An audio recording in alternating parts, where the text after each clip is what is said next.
Op die dag die het morgen op het programma staat, hopen de mannen weer in elk geval 2 nieuwe leerlingen binnen te halen. Want dan is het minimum van 23 ek dit jaar weer hellen. De laatste jaren is dat heel het slagen, maar het is wel duidelijk dat het zo net teruggaan kan. Wij kregen het besef vorig jaar al dat waar wij terug voor de toekomst, dat uw Lietse squallen het net uitzien weer net meer besteedt.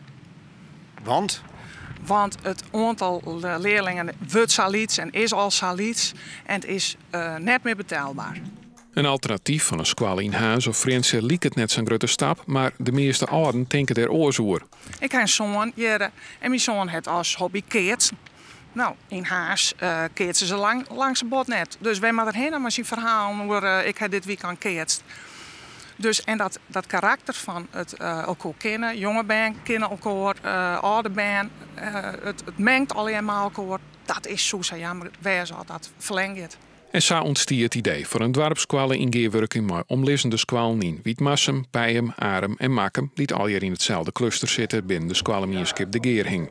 Hoe die nieuwe squallen eruit zien mat is nog net helemaal duidelijk. We hebben hele wilde ideeën en die gaan van Liets tot Grut, maar het mooiste zou wijzen in een squallen tussen alle dorpen in, dus een nieuwe squallen en waar meerdere squallen bij elkaar komen.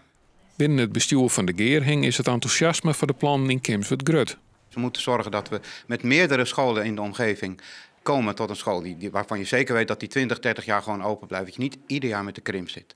Dat is het allerbelangrijkste. En dat we de ouders uit die dorpen meekrijgen in dat idee. En hun proberen duidelijk te maken dat wat hier is ontstaan bij ouders van joh, het gaat om dat karakter. Dat we daar aansluiting bij vinden bij andere mensen.